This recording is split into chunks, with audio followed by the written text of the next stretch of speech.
कोलकाता में घूमते घूमते एक दिन मेरी मुलाकात एक व्यक्ति से हुई थी। बातों बातों में जब उन्हें पता चला कि हम कोलकाता घूमने आए हैं तो उन्होंने बड़े ही विश्वास के साथ कहा, कोलकाता आए हो तो भूतनाथ मंदिर ज़रूर जाना, वहाँ जाकर आपको एक अलग ही एहसास होगा। उनकी बात ने हमारी उत्सुकता और बढ़ा दी। आखिर ऐसा क्या खास है भूतनाथ मंदिर में कि यहाँ जाना इतना ज़रूरी है। बस फिर क्या था, हमने तय किया कि आज के सफ़र की शुरुआत किसी और जगह से नहीं बल्कि भूतनाथ मंदिर में महादेव के दर्शन से ही करेंगे। और इसी सोच के साथ हम निकल पड़े कोलकाता के एक ऐसे मंदिर की तरफ जिसके बारे में हमें कहा गया था कि यहाँ पहुंचकर महादेव की भक्ति के साथ एक अलग ही रूहानी एहसास होता है। भूतनाथ मंदिर कालीघाट मंदिर से लगभग 11 किलोमीटर की दूरी पर है। बाबा भूतनाथ मंदिर जो नॉर्थ कोलकाता के अहिरटोला एरिया में निमतला घाट और निमतला महाशमशान के बिल्कुल पास स्थित है। बाहर से देखने पर यह एक सामान्य शिव मंदिर जैसा ही लगता है, लेकिन जैसे जैसे आप इसके बारे में जानते हैं वैसे वैसे इस मंदिर की कहानी और भी गहरी होती चली जाती है। इस मंदिर को श्री आदि भूतनाथ मंदिर या बाबा भूतनाथ धाम के नाम से भी जाना जाता है और इसे 300 साल से भी ज़्यादा पुराना माना जाता है। मंदिर की स्थापना और प्रारंभिक इतिहास को लेकर बहुत ज़्यादा जानकारी उपलब्ध नहीं है, लेकिन लोकल परंपराओं में इसे एक सिद्ध साधु या अघोरी से जोड़ा जाता है और इस मंदिर की सबसे खास पहचान है यहाँ की भस्म आरती। भूतनाथ मंदिर के आसपास का माहौल बाकी कोलकाता के बड़े और भव्य मंदिरों से काफ़ी अलग महसूस होता है। यहाँ आपको आसपास पूजा की सामग्री की दुकान, फूल माला, बेलपत्र और शिवलिंग पर चढ़ाने वाली सामग्री मिल जाती है।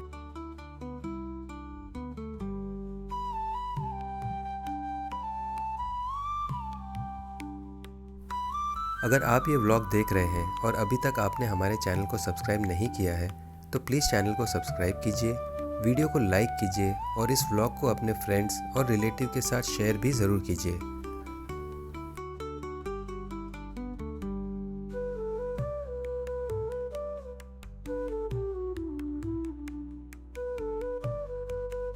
मंदिर के अंदर पहुंचते ही भक्तों की भीड़, घंटियों की आवाज़ और हर हर महादेव के जयकारे एक अलग ही आध्यात्मिक माहौल बना देते हैं।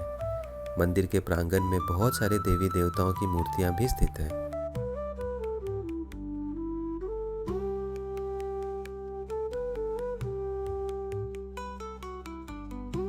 मंदिर में काफ़ी भीड़ थी और उस भीड़ से गुजरते हुए हम आखिरकार पहुंच ही गए भगवान भूतनाथ के पास। भगवान भूतनाथ के दर्शन करके मन तृप्त हो गया। सच कहूँ तो वहाँ खड़े होकर एक अलग ही एहसास हो रहा था। अभी हम जिस मंदिर से निकले हैं वहाँ हमने महादेव के भूतनाथ रूप के दर्शन किए और मंदिर से कुछ ही कदम दूर है ऐसी जगह जहाँ हर इंसान की ज़िंदगी की आखिरी यात्रा पूरी होती है, निमतला महाशमशान। यानी एक तरफ भगवान शिव का मंदिर और दूसरी तरफ अंतिम संस्कार का स्थान। निमतला भी कोलकाता के इतिहास का एक बहुत महत्वपूर्ण हिस्सा है। यह कोलकाता के पुराने शमशान में से एक है और इसी स्थान पर भारत के महान कवि और नोबेल पुरस्कार विजेता रविंद्रनाथ टैगोर का अंतिम संस्कार भी 1941 में किया गया था। हिंदू परंपरा में भगवान शिव को शमशान से जुड़ा हुआ देवता भी माना जाता है, इसलिए भूतनाथ मंदिर का यह स्थान केवल संयोग नहीं बल्कि शिव के उस रूप को दर्शाता है जो हमें याद दिलाता है कि जीवन कितना भी बड़ा क्यों ना हो, अंतिम सत्य मृत्यु ही है। जहाँ एक तरफ लोग अपने जीवन की खुशियों के लिए भगवान से प्रार्थना कर रहे हैं, वहीं कुछ ही कदम दूर इंसान की जीवन यात्रा अपने अंतिम पड़ाव पर पहुँचती है और उन दोनों के बीच खड़े हैं महादेव। शिव का यही रूप हमें एक बहुत गहरा संदेश देता है, जीवन भी सत्य है और मृत्यु भी सत्य है। भूतनाथ मंदिर सिर्फ एक धार्मिक स्थान नहीं है, ये कोलकाता के इतिहास, परंपरा और आध्यात्मिक सोच का एक ऐसा हिस्सा है जहां जीवन और मृत्यु एक ही जगह पर एक दूसरे के सामने खड़े नजर आते हैं। इसी वजह से भूतनाथ मंदिर के दर्शन एक आम मंदिर के दर्शन से थोड़ा अलग अनुभव देता है। यहाँ आकर मन को एक अजीब सा सुकून भी मिलता है और साथ ही एक गहरी सोच भी। भूतनाथ मंदिर में भगवान भूतनाथ के दर्शन करने के बाद जब हम मंदिर के पीछे घाट की तरफ गए थे तो वहाँ दूर से हमें हावड़ा ब्रिज नज़र आ रहा था। मन में ख्याल आया कि जब इतने पास है तो क्यों ना हावड़ा ब्रिज को नज़दीक से देखा जाए। बस फिर क्या था, भगवान भूतनाथ के दर्शन करके और उनका आशीर्वाद लेकर हम निकल पड़े अपने अगली मंजिल की तरफ, कोलकाता की पहचान हावड़ा ब्रिज।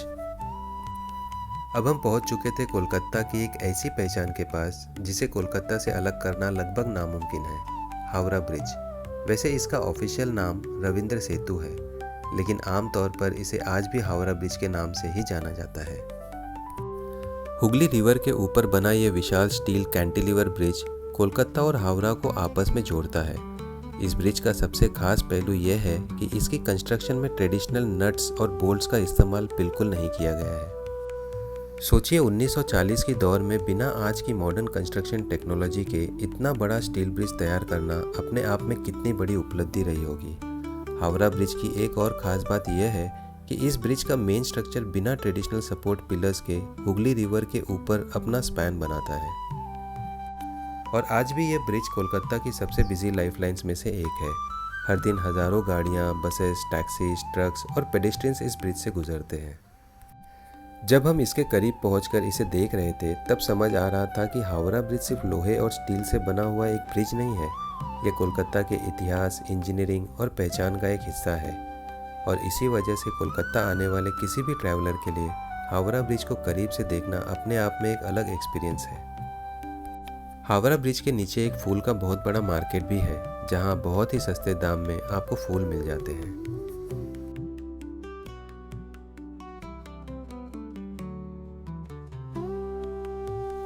हावड़ा ब्रिज को करीब से देखने के बाद हम निकल पड़े अपने अगली मंजिल की ओर, प्रिंसेप घाट।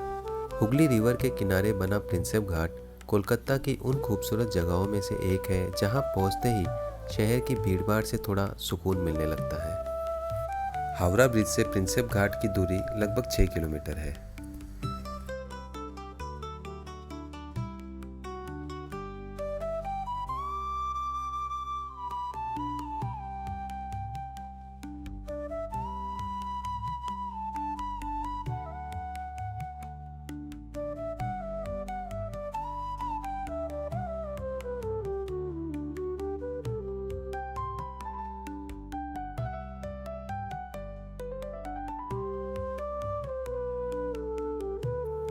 यहाँ सबसे खास है इसका वाइट कलर्ड ग्रीक और गॉथिक आर्किटेक्चर से प्रभावित मेमोरियल, जो ब्रिटिश पीरियड की यादों को आज भी अपने अंदर समेटे हुए है। इस मॉन्यूमेंट का नाम जेम्स प्रिंसेप के नाम पर रखा गया था, जो एक ब्रिटिश स्कॉलर, आर्कियोलॉजिस्ट और एंटीक्वेरियन थे।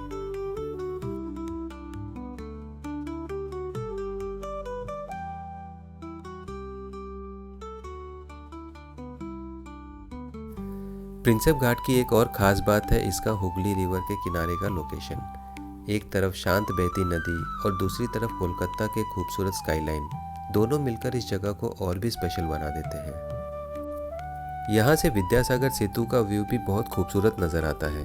शाम के वक्त जब आसमान का रंग बदलने लगता है तो पूरा नज़ारा देखने लायक हो जाता है।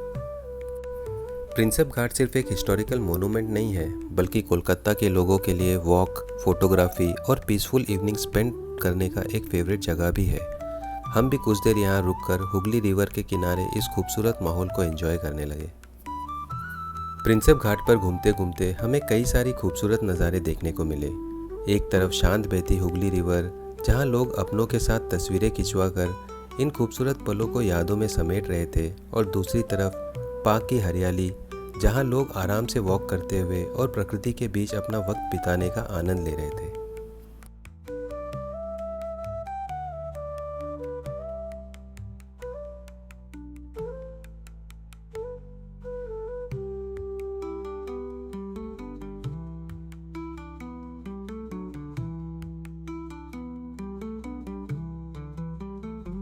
एक तरफ लोग पार्क में घूमते हुए हरियाली का आनंद ले रहे थे, वहीं दूसरी तरफ कुछ लोग खाने पीने का मज़ा भी ले रहे थे।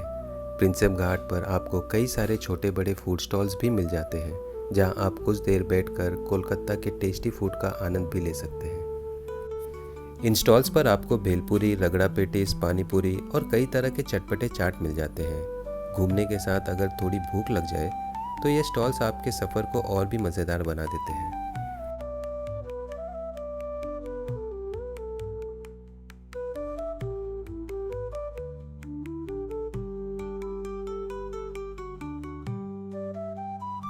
घाट से चलते चलते हम पहुंच गए पानी घाट के पास।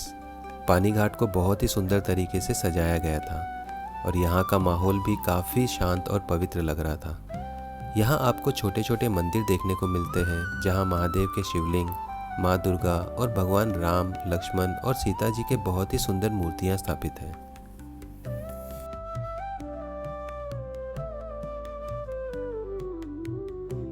पानी घाट पर काफ़ी भीड़ थी।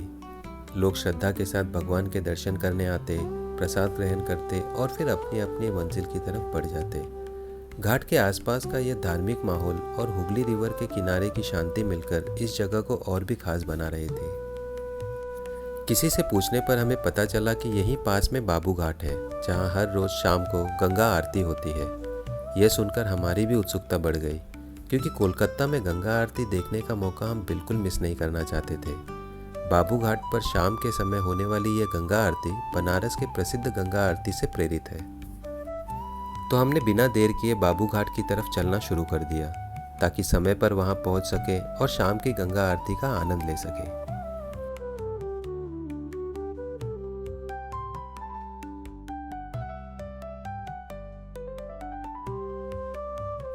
शाम हो चुकी थी और गंगा आरती का समय भी करीब आ गया था। जैसे ही हम बाबू घाट पहुंचे, वहां का नज़ारा देखकर हमें अंदाज़ा हो गया कि लोग इस आरती को लेकर कितने उत्साहित थे। घाट पर काफ़ी भीड़ जमा हो चुकी थी। हर कोई हुगली रिवर के किनारे होने वाली गंगा आरती का इंतज़ार कर रहा था।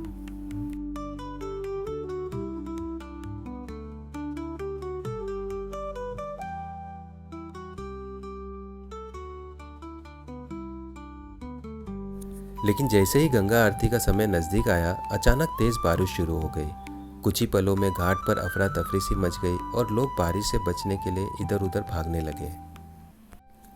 हमने भी सोचा कि शायद थोड़ी देर में बारिश रुक जाएगी, इसलिए हम काफ़ी देर तक इंतज़ार करते रहे, लेकिन बारिश रुकने का नाम ही नहीं ले रही थी। धीरे धीरे लोग अपने अपने घरों की तरफ लौटने लगे।